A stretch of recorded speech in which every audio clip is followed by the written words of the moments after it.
Halo teman-teman, selamat datang kembali ya di acara Ruang Konsultasi Fisika bersama saya, Rodika Utama, pembawa acara yang paling kece. Oh ya, kali ini kita bakal ngebahas tentang arus listrik. Jadi kemarin itu ada salah satu kru di tim kita yang kesetrum gara-gara abis nge-gym, dia keringetan, lupa ngelap tangan, abis itu dia asal nyolokin aja tuh kabel ke stop kontak buat nge-charge handphone. Nah, tahu-tahu dia kesetrum tuh. Kalian kagak boleh niru ya. Jangan pernah nyolokin atau nyabut kabel perangkat elektronik dengan tangan basah, apalagi basahnya itu sama air yang mengandung mineral seperti garam kayak air keringat, karena bisa menghantarkan arus listrik. Nah, sekali lagi, Kak Rodika ingetin nih ya, kita nggak boleh menangani peralatan listrik dengan tangan basah atau sambil berdiri di lantai yang basah karena kita bakal beresiko kesetrum. Oke, kebetulan banget nih. Hari ini ada teman kita yang nanya seputar arus listrik. Namanya kalau di sini Kak Dika baca Agung ya. Agung nanya begini. Kak, aku kan dapat tugas dari guru fisika aku nih buat bikin rangkaian listrik dengan lampu. Tapi ternyata pas aku coba sendiri di rumah, lampunya nggak bisa nyala. Kira-kira kenapa ya Kak? Kok bisa sih arusnya nggak ngalir? Nah ya, pas banget nih. Ada satu video di Ruang Guru yang bisa menjawab pertanyaan dari Agung. Kebetulan yang ngajar itu saya sendiri. Nah, video ini bakal ngejelasin secara tuntas apa itu arus listrik dan apa yang membuat arus listrik itu bisa mengalir atau tidak di dalam suatu rangkaian. Yuk, kita langsung tonton aja ya. Gaskeun!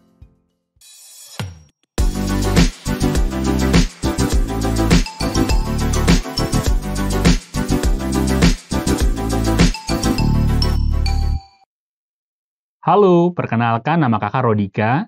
Di video ini, kita akan belajar mengenai arus listrik dan hukum Ohm. Pada arus listrik, kamu akan mempelajari syarat arus listrik mengalir, menghitung arus listrik, hubungan arus listrik dengan elektron, dan pembacaan alat ukur listrik. Pertama, yuk kita bahas dulu syarat arus listrik mengalir. Kamu pasti pernah dong menyalakan TV, kulkas, mesin cuci, lampu, komputer, dan alat-alat elektronik lainnya. Supaya bisa menyala, alat-alat ini perlu dialiri arus listrik. Arus listrik dibedakan menjadi dua, yaitu listrik arus searah atau DC, dan listrik arus bolak-balik atau AC. Listrik DC dihasilkan oleh muatan yang bergerak dalam satu arah saja. Misalnya listrik yang berasal dari baterai dan akumulator. Sedangkan listrik arus bolak-balik bergerak dalam dua arah, yaitu bolak-balik, misalnya listrik yang berasal dari PLN. Tapi di journey ini, kita hanya akan membahas listrik arus searah atau DC ya. Ketika dua benda yang berbeda potensial listriknya dihubungkan dengan suatu penghantar konduktor, maka akan ada yang mengalir, yaitu elektron. Elektron mengalir dari potensial rendah ke potensial tinggi. Aliran elektron ini menimbulkan arus listrik. Namun, arah arus listrik itu berlawanan dengan arah aliran elektron, yaitu dari potensial tinggi ke rendah. Arah arus inilah yang disebut sebagai arah arus listrik konvensional. Nah, potensial listrik itu proporsional dengan banyak muatan yang ada pada benda itu. Di fisika, simbol yang menyatakan potensial listrik adalah V besar. Semakin banyak muatan positif pada benda, maka semakin besar potensialnya. Sebaliknya, kalau muatan positifnya sedikit, berarti potensialnya rendah. Nah, kalau gini menurut kamu mana yang benar? Jawabannya yang A ya. Coba lihat, benda A punya 11 muatan positif, sedangkan benda B punya 5 muatan positif. Karena muatan positif benda A lebih banyak, maka potensial benda A lebih besar. Itu kan kalau muatan positif. Kalau misalnya muatan negatif, gimana? Kebalikannya, teman-teman. Makin sedikit muatan negatifnya, maka potensialnya makin besar. Misalnya, benda A punya 5 muatan negatif, sedangkan benda B punya 8 muatan negatif. Maka si benda A potensialnya lebih besar daripada benda B. Nah, kalau kayak gini, berarti gimana?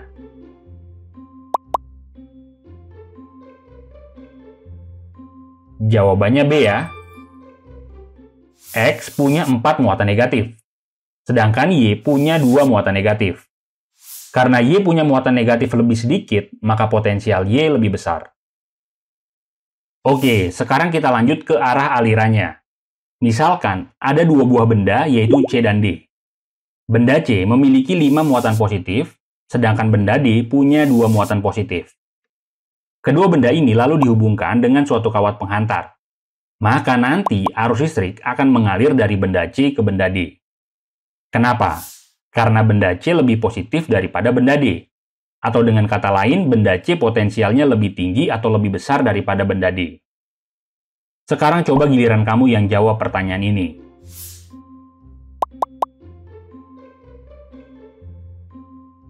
Jawaban yang benar adalah C. Perhatiin bahwa benda X memiliki 3 muatan positif. Benda Y juga memiliki 3 muatan positif. Dari sini kita tahu bahwa benda X dan benda Y memiliki potensial yang sama. Karena potensial kedua benda sama, maka arus listrik tidak akan mengalir. Jadi ingat nih, arus listrik hanya akan mengalir kalau ada perbedaan potensial. Kalau nggak ada beda potensial, maka arus listrik nggak akan mengalir. Nah, itu tadi kan arah aliran arus listrik ya. Sekarang gimana dengan arah aliran elektronnya? Ingat-ingat nih, elektron selalu mengalir dari potensial rendah ke potensial tinggi, atau berlawanan dengan arah arus listrik. Jadi misalnya nih, jika ada dua benda yaitu A dan B, benda A memiliki 5 muatan negatif sedangkan benda B punya 4 muatan negatif, kedua benda ini kemudian dihubungkan dengan suatu kawat penghantar, maka nanti elektron akan mengalir dari benda A ke benda B. Kenapa? Karena benda A lebih negatif dibandingkan dengan benda B. Sekarang coba giliran kamu.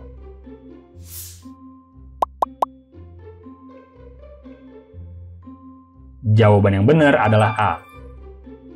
Perhatiin baik-baik. Benda P punya 4 muatan negatif. Sedangkan benda Q punya 7 muatan negatif. Dari sini kita tahu bahwa elektron memang akan mengalir dari Q ke P. Tapi ingat, arus listrik itu arah alirannya kebalikannya elektron, yaitu dari P ke Q. Makanya jawabannya adalah A. Nah, sekarang bagaimana kalau kita lagi meninjau suatu rangkaian listrik? Pada suatu rangkaian listrik, arus listrik hanya akan mengalir jika rangkaiannya tertutup. Jadi, kalau misalkan rangkaiannya terbuka nih, kayak gini, arus listrik nggak akan bisa ngalir.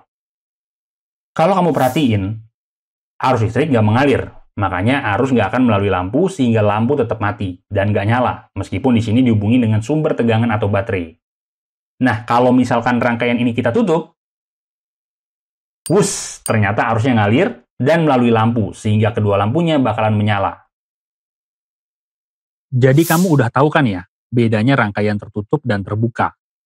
Rangkaian tertutup adalah rangkaian listrik, di mana komponen-komponennya terhubung satu sama lain, dan arus listrik dapat mengalir di rangkaian tersebut.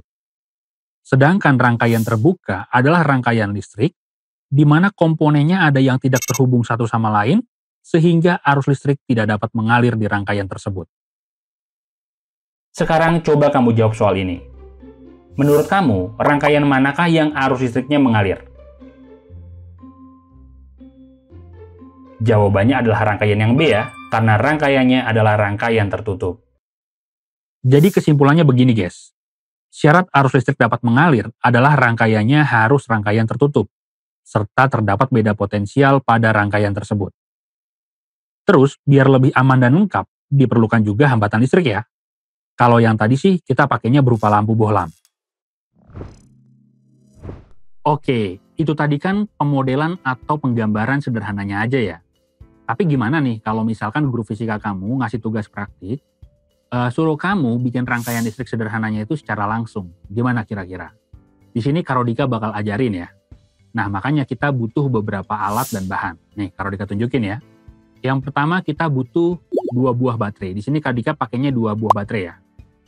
Oke, sebenarnya kalau mau pakai 1 juga nggak apa-apa, pakai 3 juga nggak apa-apa, 4 pun juga nggak apa-apa ya. Kemudian di sini Karodika siapin ini ya, tentu ini namanya saklar ya, saklar. Kemudian di sini Karodika juga udah siapin ini namanya fitting lampu bohlam ya. Oke. Kemudian di sini tentu ya, jangan lupa nih bohlamnya. Oke. Kemudian kita juga butuh ini ya, dudukan baterai. Kadang-kadang ada yang nyebutnya sebagai rumah baterai, gitu ya. Kemudian kita juga membutuhkan kabel. Di sini Kak Rodika pakai 2 buah kabel ya, satu merah, satu hitam, gitu ya, dan nggak usah terlalu panjang. Dan yang terakhir, ini tidak wajib ya, hanya sebagai alas. Ini adalah papan ya, jadi hanya sebagai alasnya saja. Gimana cara merangkainya? Yuk, coba diperhatikan. Oke, sekarang kita masuk ke langkah percobaannya ya, teman-teman. Nah, di sini langkah pertama yang akan kita lakukan adalah kita bakal masukin lampu bohlam yang ini gitu ya ke dalam fitting atau dudukannya. Caranya gimana? Sederhana aja, tinggal kita masukin aja bagian bawah lampu bohlam ini ke dalam fitting lampunya. Lalu kita putar seperti ini gitu ya. Nah, kalau udah kencang ya udah. Tinggal kita taruh dulu di sini. Aman ya? Nah, kemudian kita bakal coba hubungkan ya fitting lampu bohlam tadi dengan menggunakan kabel. Nah, di sini ada kabel merah ya, dan di sini ada kabel hitam. Nah, di sini kita bakal hubungkan ke fitting lampunya. Di sini kan dia ada 2 lubang tuh, ya. Ini sama ini. Ini bebas. Yang merah mau kita taruh di sini atau mau taruh di sini itu juga bebas ya. Sekarang misalkan saya pengen taruhnya di sini nih. Oke, jadi boleh ya. Jadi tinggal saya masukin aja kabelnya ke dalam lubang yang sebelah sini. Oke. Nah, udah masuk nih ya, tinggal kita puter-puter aja.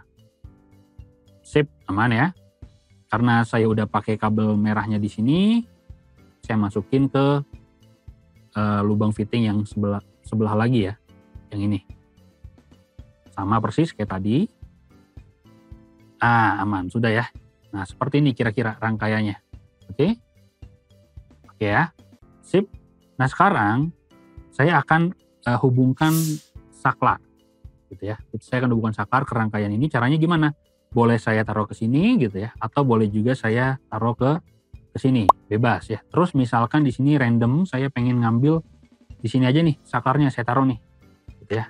Boleh nggak? Boleh. Terus saya masukin ke lubang saklar yang mana nih? Kan ada 2 nih.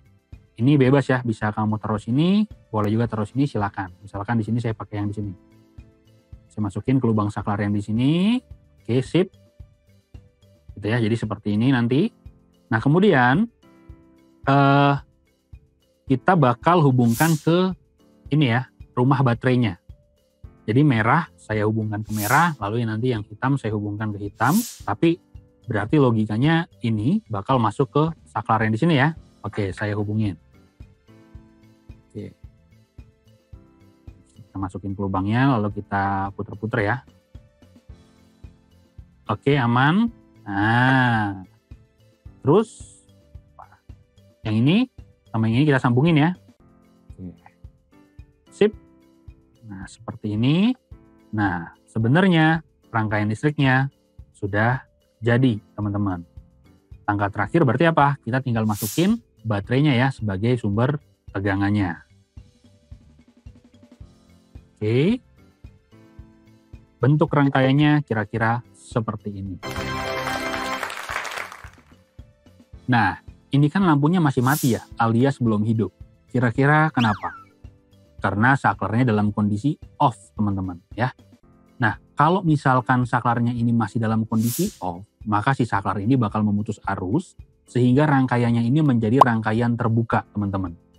Nah, rangkaiannya terbuka, maka arus nggak akan mengalir di rangkaian, sehingga nggak ada arus yang melalui lampu, makanya lampunya bakal mati nih. Nah, sekarang coba ya, saklarnya ini kalau Dika pencet on, kira-kira apa yang bakal terjadi? Nah, jelas ya, ternyata lampunya menyala. Kenapa? Karena pas saklarnya dalam kondisi on, maka rangkaiannya menjadi rangkaian terhubung atau menjadi rangkaian tertutup sehingga arus listriknya mengalir di rangkaian. Nah, arus yang melalui lampu ini bakal menyebabkan lampu ini menjadi menyala, teman-teman. Gimana? Sekarang kamu udah tahu kan? Kalau arus listrik hanya akan mengalir di rangkaian tertutup. Oke, sekarang kita lanjutin ya, nonton videonya. Setelah kamu tahu nih syarat-syarat arus listrik bisa mengalir, selanjutnya kita akan bahas bagaimana caranya menghitung kuat arus listrik. Kuat arus listrik didefinisikan sebagai banyaknya muatan yang mengalir melalui suatu penampang dalam selang waktu tertentu. Secara matematis, I bar sama dengan delta Q dibagi delta T. Untuk arus searah, jumlah muatan yang mengalir konstan. Sehingga bisa juga ditulis kayak gini, I sama dengan Q dibagi T.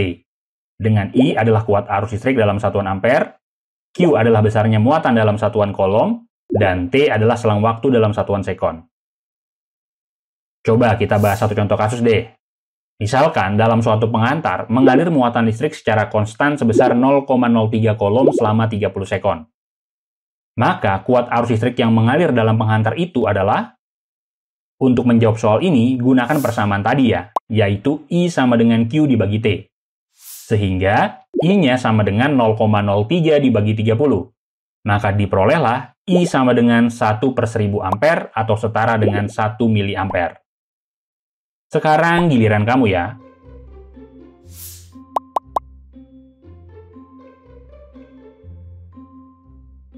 Jawaban yang benar adalah C, teman-teman. Diketahui I sama dengan 30 kiloampere dan T sama dengan 30 mikrosekon. Keduanya harus dikonversi dulu ke dalam satuan internasional. Maka Q sama dengan I dikali T.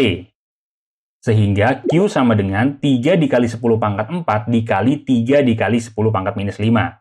Diperolehlah Q-nya sama dengan 0,9 kolom. Oke, sampai sini kamu udah belajar mengenai syarat arus listrik mengalir dan menghitung kuat arus listrik. Kita lanjut ke hubungan arus listrik dengan elektron. Tadi kan kita punya persamaan ini nih, I sama dengan Q dibagi T. Terus udah dibahas juga kalau arus listrik itu timbul karena aliran elektron. Maka nilai Q di sini bisa kita jabarkan menjadi kayak gini. Q sama dengan N dikali E. Dengan N adalah jumlah elektron dan E adalah minus 1,6 dikali 10 pangkat minus 19 kolom. Ini adalah muatan yang dibawa oleh satu elektron. Ingat ya, tanda negatif tidak perlu dimasukin ke dalam perhitungan karena hanya menunjukkan bahwa elektron adalah partikel bermuatan negatif. Sehingga persamaan kuat arus listriknya bisa juga kita tulis jadi kayak gini. I sama dengan N dikali E dibagi T. Jadi, kalau pada suatu penampang konduktor dialiri arus listrik sebesar 2 ampere selama 40 sekon, berapakah jumlah elektron yang mengalir? Diketahui, I-nya 2 ampere, T-nya 40 sekon, dan E-nya minus 1,6 dikali 10 pangkat minus 19 kolom. Persamaan yang digunakan adalah I sama dengan N dikali E dibagi T. Maka, untuk menghitung jumlah elektron, persamaannya adalah N sama dengan I dikali T dibagi E. Masuki nilai-nilai dari besaran yang diketahui pada soal ke dalam persamaan. Maka diperolehlah N-nya sama dengan 5 dikali 10 pangkat 20 elektron.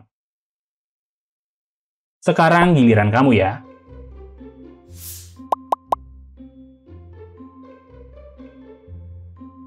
Jawaban yang benar adalah C, teman-teman. Diketahui N-nya 3 dikali 10 pangkat 19.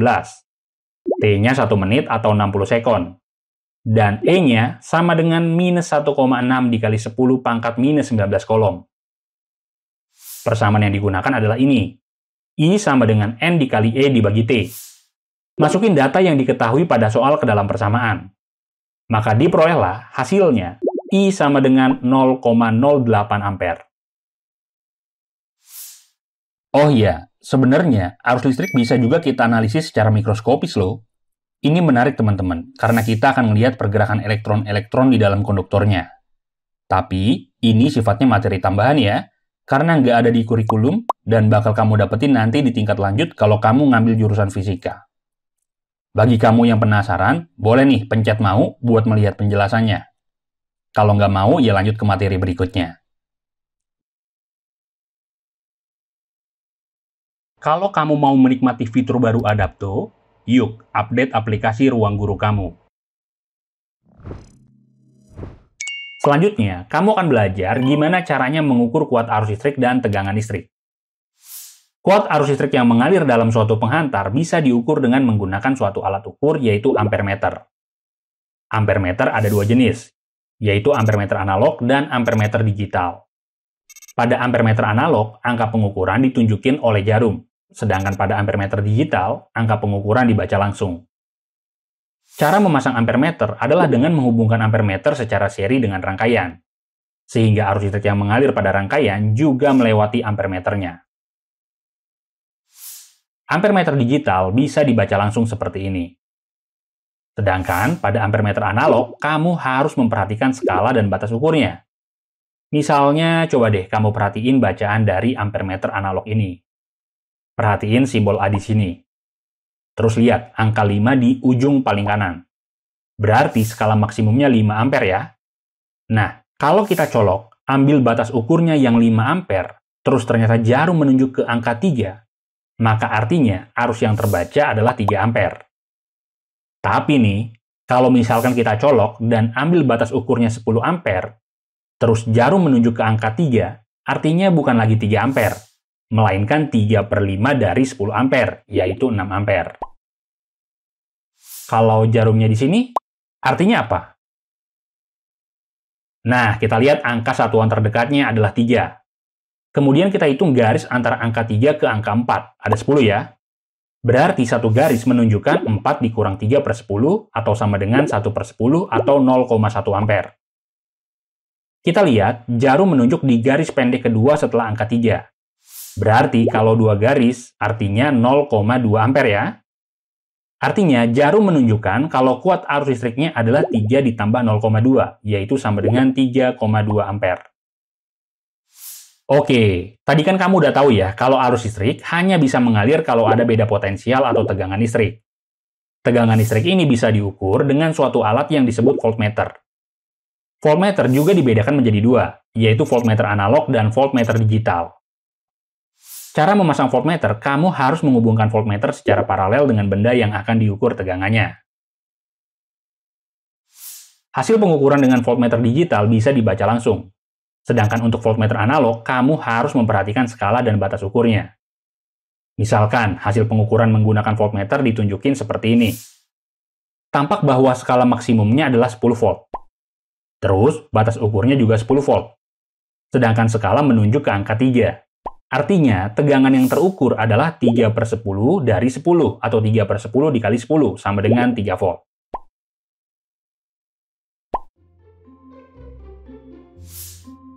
Sekarang giliran kamu ya.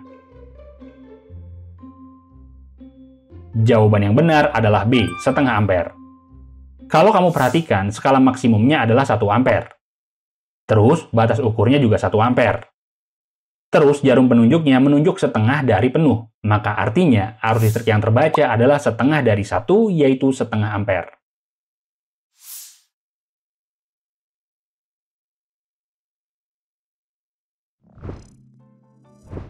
Gimana teman-teman? Kamu capek nggak nontonin video saya? Kalau capek, ngopi dulu yuk. Kok ngopinya sendirian sih Kak Rodika? Ajak-ajak dong. Kamu mau kopi?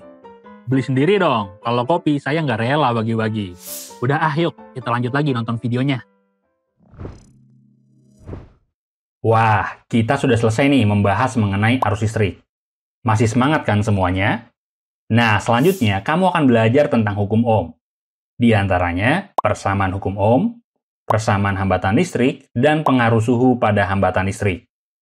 Kita bahas yang pertama, yaitu persamaan hukum Ohm.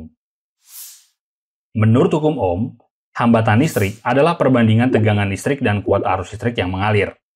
Secara matematis, ditulis kayak gini, R sama dengan V dibagi I. Dengan R adalah hambatan listrik dalam satuan Ohm, V adalah tegangan listrik dalam satuan volt, dan I adalah kuat arus listrik dalam satuan ampere. Jadi, misalkan kalau ada suatu resistor dihubungkan dengan tegangan listrik sebesar 8 volt dan kuat arus listrik yang mengalir adalah 2 ampere, maka hambatan resistor tersebut adalah 4 ohm. Nah, sekarang coba kamu jawab soal ini.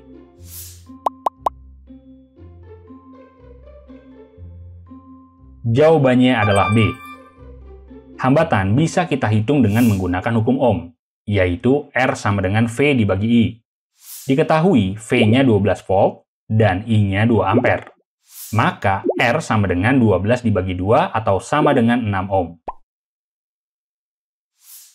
Nah, dari rumus ini, R sama dengan V dibagi I, kita bisa dapatkan kalau V sama dengan I dikali R. Jadi kita bisa ngeliat nih, kalau ternyata V atau tegangan listrik berbanding lurus dengan I atau kuat arus listrik. Ingat, yang berbanding lurus itu adalah V dan I. Dalam kondisi ideal, R tidak berubah meskipun V atau I diubah. Jadi, kalau misalkan tegangan listriknya atau V-nya dikali 2, maka R-nya masih sama. Namun, kuat arus listrik yang mengalir akan menjadi 2 kali juga. Sekarang coba deh kamu jawab soal ini.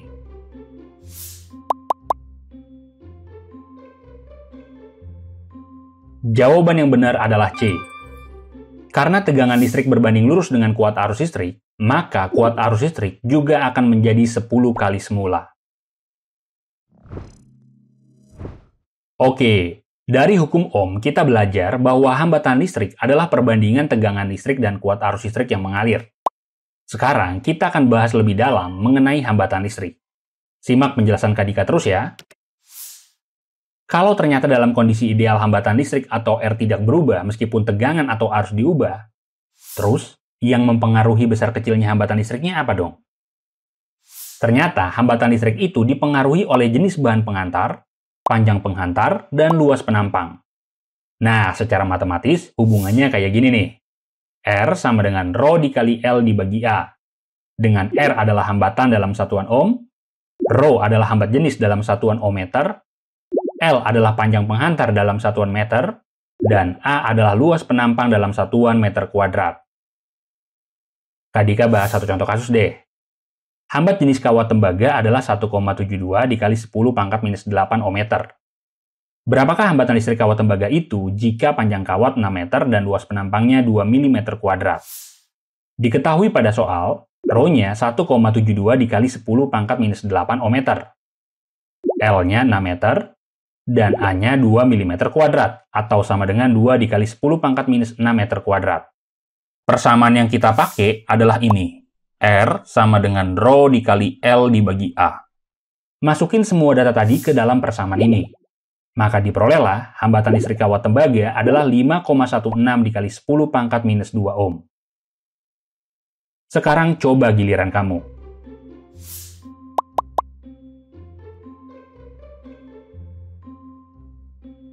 Jawaban yang benar adalah C.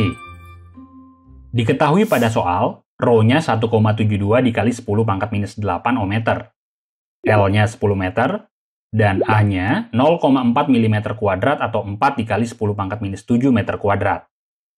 Persamaan yang kita pakai adalah ini, R sama dengan Rho dikali L dibagi A. Masukin semua data tadi ke dalam persamaan ini. Maka diperolehlah hambatan listrik kawat itu adalah 4,3 dikali 10 pangkat minus 1 ohm atau 0,43 ohm. Oke, sekarang gimana kalau misalkan ada dua pengantar nih? Pengantar yang satu panjangnya L dan hambat jenisnya Rho memiliki hambatan sebesar R. Sedangkan pengantar kedua memiliki panjang 1,5 L dan hambat jenisnya 2 Rho. Maka berapakah hambatan listrik pengantar kedua? Jawaban yang benar adalah C, yaitu 3R. Ingat, hambatan listrik berbanding lurus dengan panjang penghantar dan hambat jenis.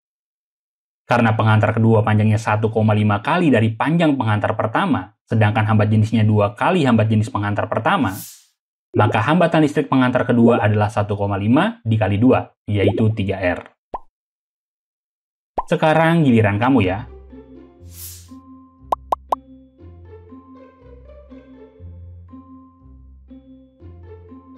Jawaban yang benar adalah A, yaitu setengah R. Ingat, hambatan listrik berbanding lurus dengan panjang penghantar dan berbanding terbalik dengan luas penampang. Karena penghantar kedua panjangnya 2 kali dari panjang penghantar pertama, sedangkan luas penampangnya 4 kali luas penampang penghantar pertama, maka hambatan listrik penghantar kedua adalah 2 dibagi 4, yaitu setengah R. Selain dipengaruhi oleh ukuran geometris dan jenis bahan, ternyata hambatan listrik juga dipengaruhi oleh temperatur loh. Oke, kita bahas yuk pengaruh temperatur terhadap hambatan listrik. Misalnya nih, kita memiliki suatu pengantar listrik yang hambatan awalnya pada temperatur T0 adalah R0. Ketika pengantar ini kita panasin sampai temperaturnya menjadi T aksen, maka pengantar ini akan mengalami kenaikan temperatur yaitu sebesar delta T, dengan delta T sama dengan T aksen dikurang T0. maka nanti hambatannya bakalan berubah. Nah, besarnya perubahan hambatannya bisa dicari pakai rumus ini nih. Delta R sama dengan R0 dikali alfa dikali delta T. Jika hambatan akhirnya kita simbolkan dengan R aksen, maka hubungan hambatan awal dan hambatan akhir adalah delta R sama dengan R aksen dikurang R0. Kalau misalkan kita sederhanakan, maka jadinya kayak gini nih.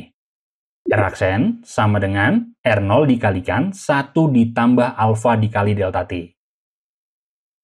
Kak Dika bahas satu contoh kasus deh.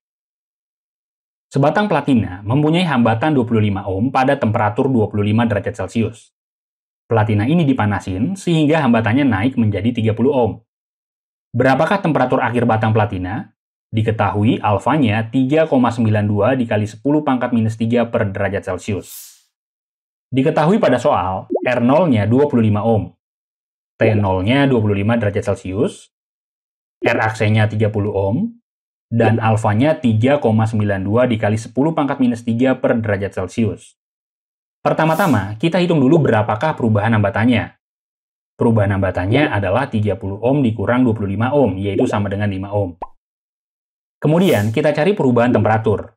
Kita bisa pakai persamaan ini. Delta T sama dengan delta R dibagi R0 dikali alfa.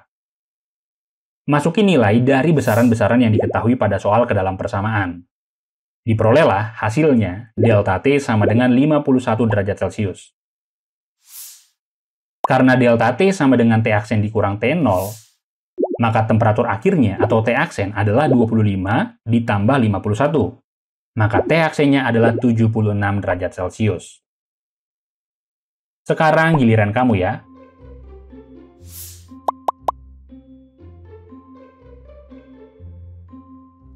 Jawaban yang benar adalah C, teman-teman. Diketahui R0-nya 30 ohm, T0-nya 40 derajat Celcius, T aksennya 60 derajat Celcius, dan alfanya 4,5 kali 10 pangkat minus 3 per derajat Celcius.